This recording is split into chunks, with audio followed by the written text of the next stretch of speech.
Padahal setan ini kan tatkala Ramadan ini kan sudah dibelenggu, diikat, ya.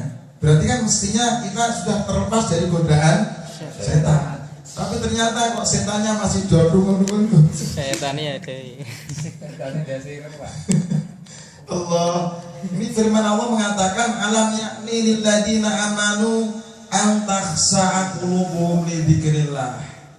Apakah belum waktunya bagi orang yang beriman ini untuk bergegas hatinya itu takut ingat kepada Allah, untuk tenanan, untuk giat beribadah? Pasti jawabannya sudah waktunya, ya, karena bulan Ramadan. Wa man nazala minal haqqi, padahal ayat suci Al-Quran juga sudah diturunkan sejak dulu. Kenapa orang takut kepada Allah sulit sih? Ya. Kenapa? Wala yakunu kalladzina utul kitaba min qablu fatala alaihimul amadu faqasat qulubuhum. Kita ini jangan seperti orang-orang terdahulu yang sudah diberi kitab akan tetapi malas untuk membukanya. Sehingga apa? Faqasat qulubuhum. Sehingga hati orang tersebut menjadi berkarat. Kalau hati kita ini berkarat, maka yang terjadi adalah wa kasirun minhum fasiqun. Kita semua yang hatinya, semoga kita tidak, orang yang hatinya berkarat itu pasti dia akan melakukan kefasikan. Wa kasirun minhum fasiqun. Di antara fasik itu adalah mudah untuk berbuat dosa dan malas untuk beribadah. Yang pertama, gara-gara kita malas beribadah apa? Karena kita terlalu lama tidak membaca Al-Quran. Saya tak tanya kepada teman-teman ini, setahun ini sudah khatam Quran belum? Belum. Tenang lah, cocok. Cocok. Indro pun apa Indro? Pun Indro. Mas Indro. Mas Ragil pun setahun ini khatam enggak? Buka enggak? Buka pernah? Buka toh ya, terus dibuka turun. Saya juga pernah, tapi Ya Allah.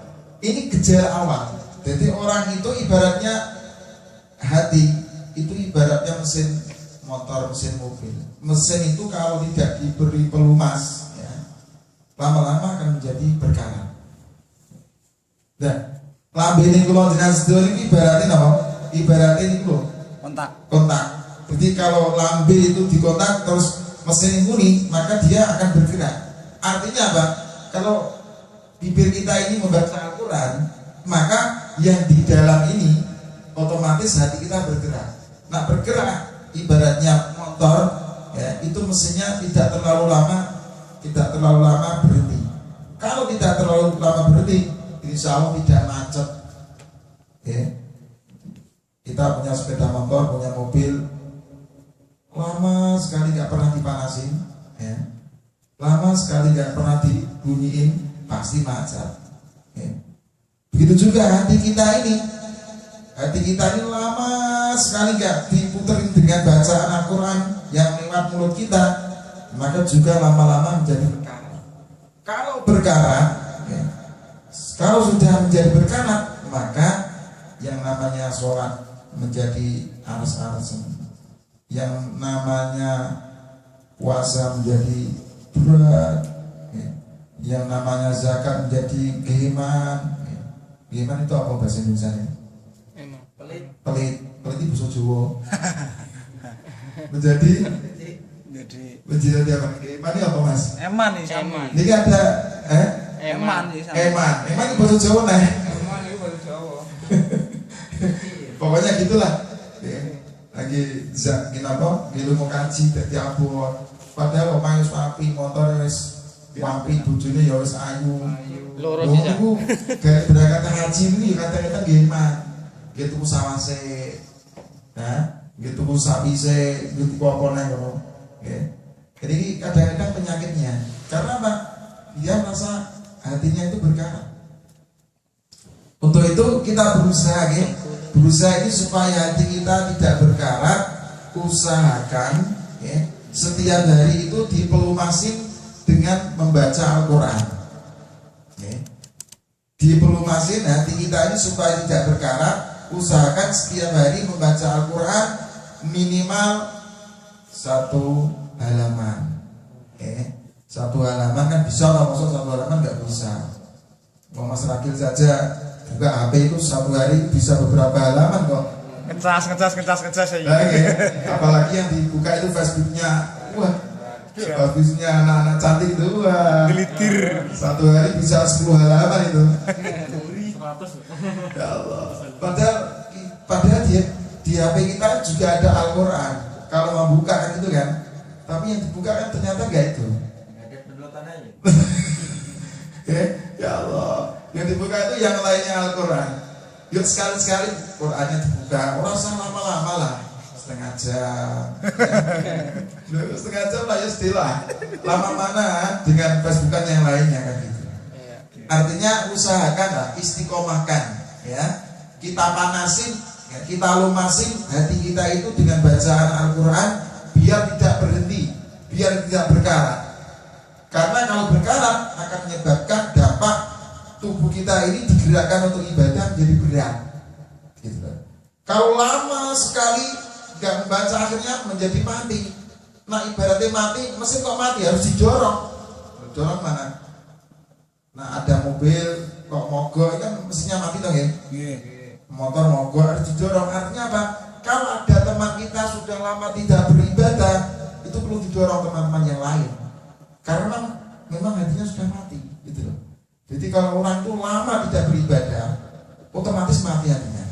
Kalau mati untuk menghidupkan lagi itu, harus ada dorongan dari teman, harus ada dorongan dari keluarga, dari ustadz dan sebagainya. Itu ibarat mesin mobil atau mesin motor sudah mogok.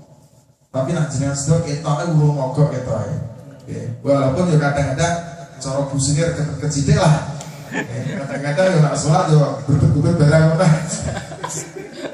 Ban banyu koyo. Kesini ngupel. Gak apa-apa lah, gak apa-apa daripada mogok sama sekali. Ya gak apa-apa. Tapi yang baik itu kan yang rutin, pelumasnya rutin itu, insya Allah mesinnya ya awet gitu lah ya. Ganti oli tiap bulan, syukur-syukur setiap tahun khataman. Nah, itu ibaratnya seperti itu. Syukur-syukur kita setahun bisa khatam Quran. Alhamdulillah. Ya, jadi kalau 1 hari itu 1 halaman itu 20 hari kan sudah 1 juz. Gitu loh. 1 hari 1 halaman itu 20 hari 1 juz. Artinya kalau 1 bulan kan 1 juz setengah. Kan gitu kan? Insya Allah setahun ya rampung gitu. Ya lama-lama ya paling 15 bulan lah. Tapi kenyataannya kita ini kadang-kadang 1 tahun ya ternyata nggak khatam juga. Mas Rakil nggak khatam tuh? Alah orang-orang nggak tahu. Ya, kenyataannya seperti itu gitu loh. Sing diwaca iku Yasin terus dino. Ya Allah. Lah sing liyane waktu diwaca piye? Ya Allah. Ngono-ngono juz amat terus kulhu ngantek kul a'udzu birabbinas. Oh ya. Allah itu terus yang dibaca. Ya kita usahakan lah.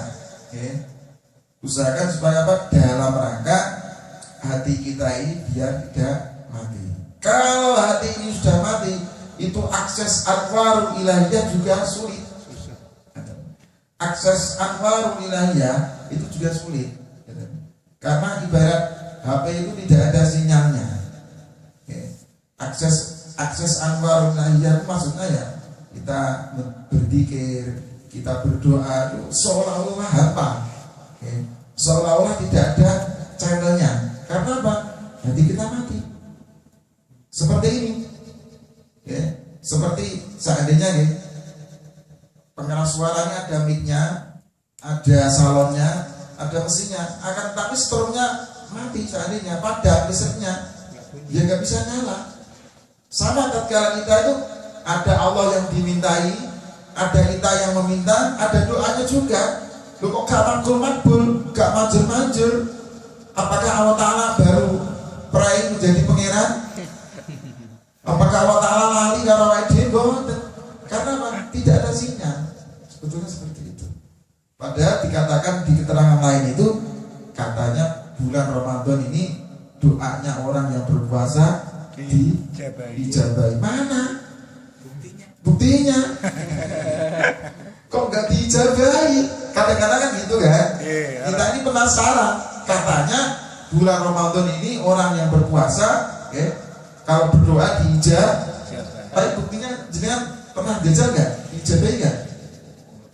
Bu, ternyata Mas Rakil beli bujur atau entuk? Ya Allah, apakah kita yang keliru berdoanya? Apakah Allah Ta'ala yang tidak mendengar? Apakah memang doanya yang keliru? Enggak. Sebetulnya adalah di antara Allah dengan kita sinyalnya kurang kuat, atau bahkan sinyalnya itu tidak ada sama sekali. Ya gara-gara hati kita mati, hati kita tertutup, hijab, teraling-alingi dengan gara-gara kita tadi selama ini tidak sering membaca Al-Quran. Itu yang pertama, yang menjadikan kita itu tatkala beribadah itu merasa berat. Yang kedua adalah berdasarkan riwayat atau yang difatwakan oleh Imam Ibnu Khaldun, bahwa apabila seseorang itu memakan mau makan barang haram, betul. Apabila ada orang memakan daging hewan ternak, daging hewan ternak seperti daging sapi, daging kambing, daging ayam. Nah, kucing tidak, kucing kan bukan hewan ternak. Daging sapi, daging otak. Kalau orang ini kebanyakan makan daging hewan dan lemaknya masuk ke dalam sel atau ke dalam saraf seseorang dan menghambat ke hati, menutupi, maka anwarul ilahiyah juga akan terhalang. Nah, maka dari itu di dalam Al-Quran itu difirmankan oleh Allah Ta'ala, liyadhkuru smallahi ala ma razaqahum min bahimatil an'am. Tidak usah takut Pak Rian, kalau kamu memakan daging hewan ternak, supaya lemaknya tadi tidak menghalang-halangi saraf kamu yang ada di otak dan di hati, maka tatkala memakan daging hewan ternak tersebut, lihat gurus mallahi, supaya kamu menyebut asma Allah. Maka dari itu orang-orang Jawa khususnya itu kalau potong hewan, potong kambing, potong ayam itu mengadakan tahlilan, mengadakan apa?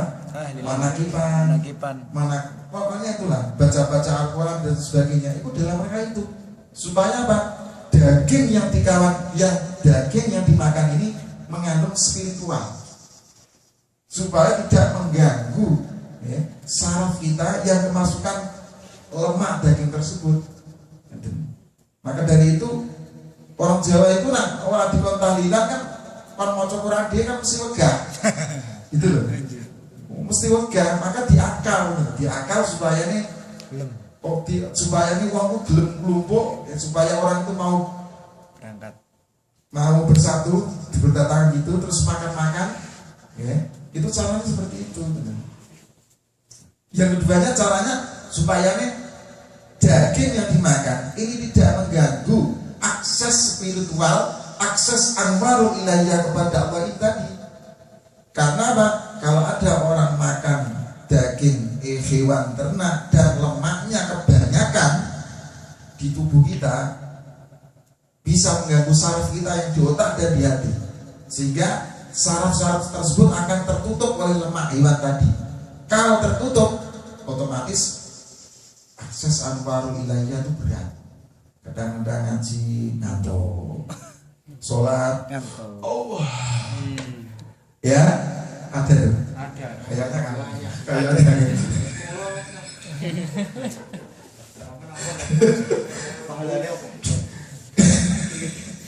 Ya.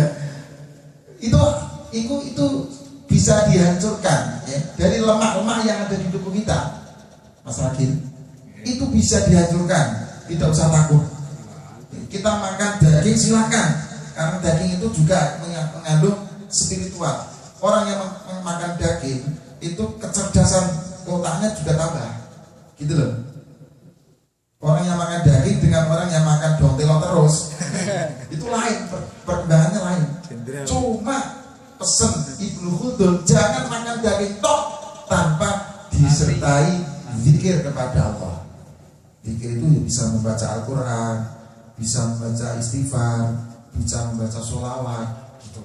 Jadi kalau kita kebanyakan makan daging hewan ternak, juga setelah itu usahakan supaya menghancurkan lemak-lemak tersebut, baca Quran, baca wiridan, ya, baca tahlilan. Dalam rangka apa? Dalam rangka supaya lemak-lemak yang kita makan ini tidak mengganggu saraf di otak kita yang ada akses ke hati, yang ujung-ujungnya untuk anwarul ilahiyah ini tidak terganggu. Paham ya? Nah, maka dari itu kalau kita makan segeralah ya, menyebut asma Allah ya, supaya apa? Nanti tidak menjadi, jangan-jangan yang menjadi hewan kamu, bukan hewan yang kita makan kan gitu ya. Yang kita makan kan daging hewan, jangan-jangan kita ini wataknya menggantikan hewan tersebut, kan repot. Dan uang terus ganti wataknya hewan ya repot ya. Terus dalam karoan gak izin ya. Hewan kan seperti itu. Dus sapi itu kan telanjang di setiap jalan ya, nggak malu. Dan ini banyak sekarang yang seperti itu, Mas. Saya kemarin tuh melihat itu orang naik mobil ya, naik mobil itu kencing itu di Indonesia, kalau di sini entah ada atau tidak ya. Tiba-tiba berhenti terus kencing sambil berdiri, ya, sambil berdiri tanpa di apa itu tanpa dicuci ya, dikatakan plik nonton lebok enak selop. Lagi orang beda nih kalau gimana? Ya. Jadi yo golek buat sing genah ngoten lho. Ono pinggir dalan padahal tumpakane mobil api dulu. Pom bensin lah. Kendaraannya itu juga mewah, orangnya pakai sepatu, celana, orangnya juga bagus ya, orangnya tampan, tapi kok kencingnya seperti hewan sih. Ya. Turun dari mobil, kencing, turun, selesai, tik lebok naik.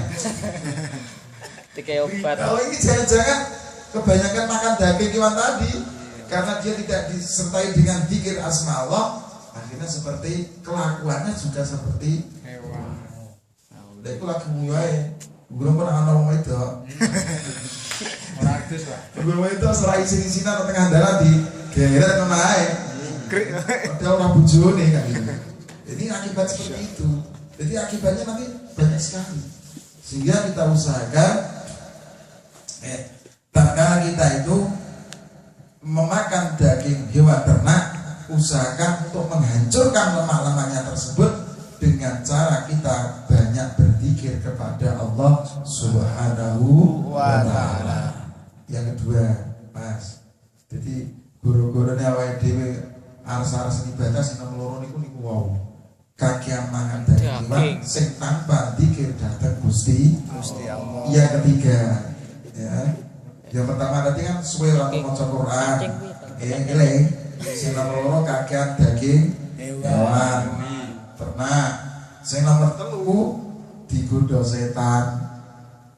Setan itu kan sudah bersumpah kepada Allah, qala fa bima aghwaytani la'aqudanna lahum siratal mustaqim. Summa la'adiyannahum min baini aydihim wa min khalfihim wa an aymanihim wa an shama'ilihim wa la tajidu aktsarahum syakirin.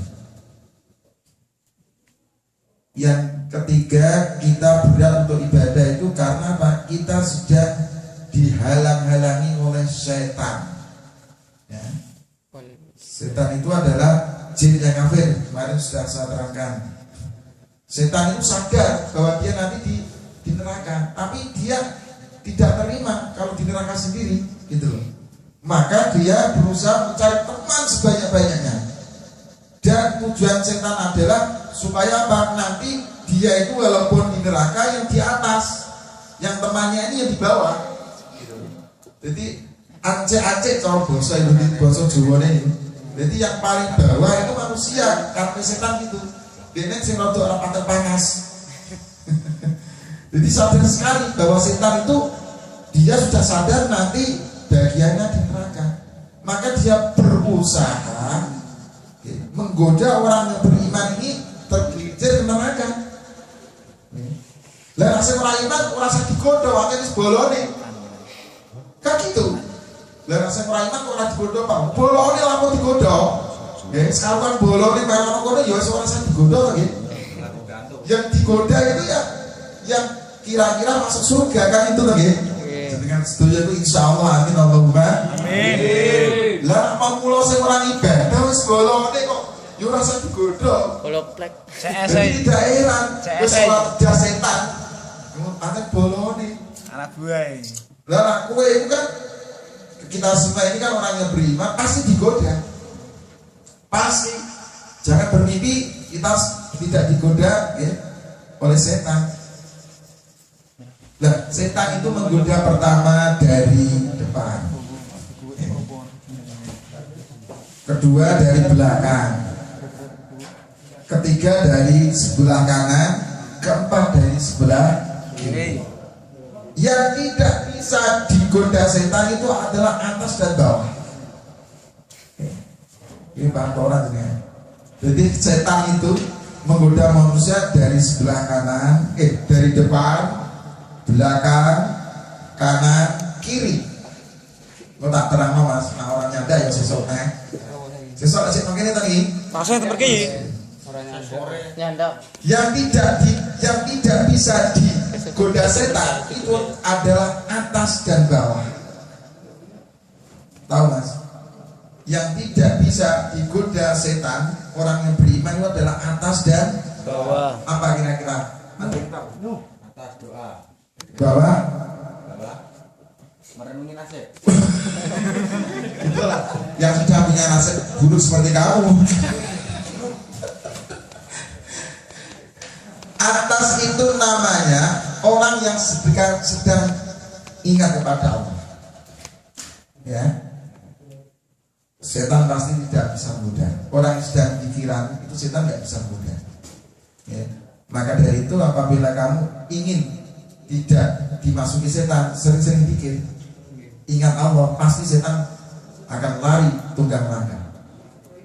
Ya. Karena atas ini tidak bisa dimasuki setan. Ya. Kalau bawah mas, masuk mas, bolong itu mas. Betul, kalau ini betul kamu. Tapi kamu mantu nama kok. Kalau bawah ini adalah orang yang tatkala sujud kepada Allah, itu setan lari. Jadi hanya dua itu. Ya. Yang sebelah depan belakang setan bisa mudah kita. Jadi aniasnya kalau kamu itu ingin tidak digoda setan, ya, sering-seringlah zikir kepada Allah. Yang kedua, sering-seringlah sujud atau sholat kepada Allah. Itu apabila ingin tidak digoda setan. Ya, paham ya? Yang bisa setan menggoda kita itu adalah lewat depan. Depan itu apa? Depan itu hubud dunia, cinta kepada dunia. Dunia kalau kita terjemahkan ya tiga lah. Tahta, harta, dan wanita. Orang semua itu rata-rata tergelincirnya itu tiga perkara itu. T3 ya, rata-rata. Karena ini di depan kita. Orang itu rata-rata mudah ya. Tapi semoga kita tidak ya, amin Allahumma amin. Orang rata-rata itu rata-rata dari umumnya itu yang sebenarnya harta, wanita, jabatan itu pasti senang. Siapa yang tidak senang wanita? Ngaco. Hendro. Siapa yang tidak senang wanita? Ragil, Pak. Boleh dengan cara yang baik. Boleh, wanita itu boleh kita miliki, tapi jangan kita permainkan. Boleh dimiliki, boleh. Nak seneng rapi lah, ya apa-apa mas. Suwen, rapi. Ya, ojo digoda-goda terus. Kita digoda wanita harus menghindar. Ya. La tamudanna ainaika, kemarin sudah saya terangkan, supaya kita tidak mudah digoda wanita. Kalau melihat wanita jangan ditamatin. Mubadir itu kata kamu. Sehingga apa? Kalau kita tidak tamat, tidak paham, pasti tidak senang. Itu caranya. Atau seperti cara tadi, supaya kamu tidak tergoda, ingat kepada Allah dan sujud. Jadi nak orang itu langsung sujud, langsung sholat, kasih tinggi mau itu aja. Tapi kan sulit. Karena setan itu tidak bisa menggoda tatkala kamu ingat kepada Allah dan sholat. Nah kalau digoda wanita ya ingat saja, astagfirullahaladzim, jangan lihat aku adik.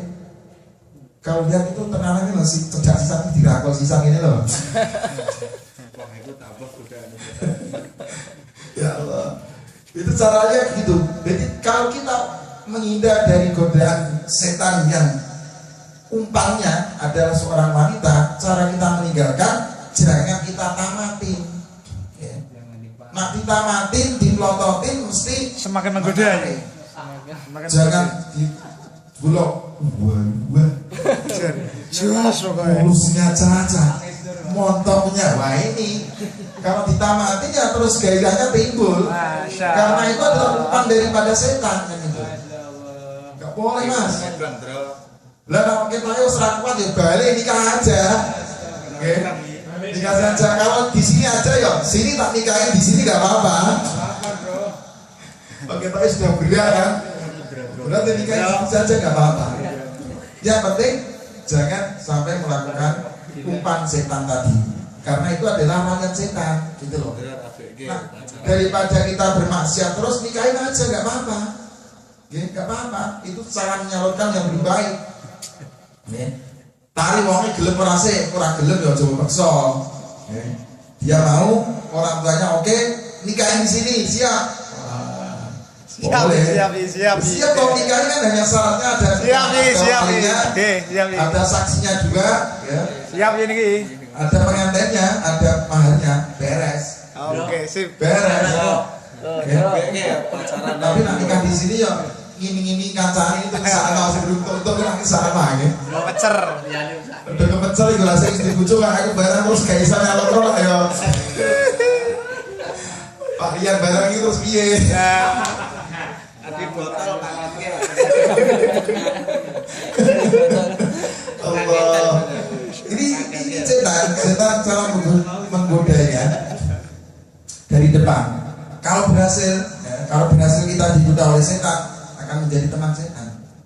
Maka dari itu harus ingat, ya, apabila diumpanin wanita, ini godaan setan.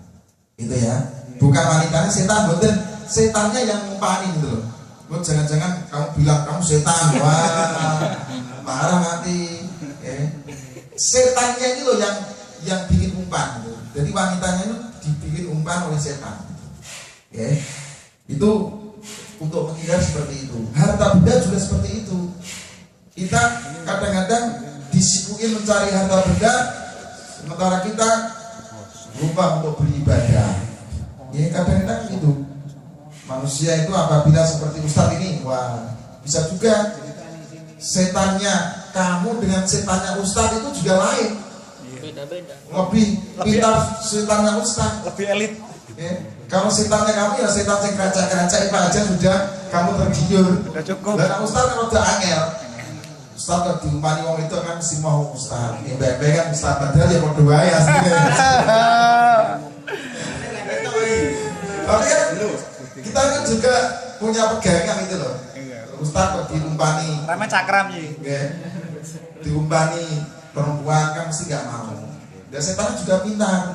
Oh, Ustaz tuh perempuan gak seneng dengan bojone wis ayu soalnya gitu. Umpan saja harta benda, mungkin seperti itu. Supaya dia terdidik gimana ngajinya supaya tidak ikhlas, memberi target dan sebagainya. Kalau diundang ngaji harus sekian, akhirnya terdidik juga. Atau yang lainnya, Ustaz itu jangan digoda dengan harta, dia tidak mau. Oh, dia itu seneng, ya sebutnya mangan-mangan tok nek ora duit. Umpamane nggih. Umpamane senengane ya mangan-mangan tok onae karo dibojo ya wis, ora piye-piye umpamane. Oh, nak mau digoda jabatan ae, didadekno apa-apa ngono. Seperti itu. Dan setan itu kalau berhasil, laporan. Setan itu kalau berhasil menggoda manusia, laporan dengan komandannya yang namanya iblis. Lapor, Pak Iblis. Saya sudah berhasil menggoda umpamane Mas Rakil, Mas Indro lah umpamane. Nah, kalau setan itu bisa menggoda manusia berhasil, setan tersebut diberi hadiah oleh yang namanya ketuanya iblis itu tadi. Tapi kalau tidak berhasil, seandainya dia menggoda Pak Ustadz tidak berhasil, dimarahin, goblok kamu ya, goblok kamu. Itu iblisnya itu memarahin setan itu tadi, goblok kamu, gak bisa menggoda Ustadz, goblok kamu, gak bisa menggoda Mas Indro itu, digoblok-goblokin, goblok kamu, gak bisa menggoda Mas Tamri, orangnya juga tampan itu kok gak bisa digoda gimana? Masya Allah. Seumpamanya gitu. Jadi digoblok-goblokin oleh iblisnya tadi. Iblis ini kan ketuanya setan. Jadi kalau iblis itu marah, anak buahnya mempetin, goda lagi sana, berangkat lagi setan ini yang kedua kali. Maka dari itu waspadalah, karena tahta, harta dan wanita ini bukan sekali saja datang kepada kita. Kita lolos ujian pertama, nanti di belakangnya ada lagi.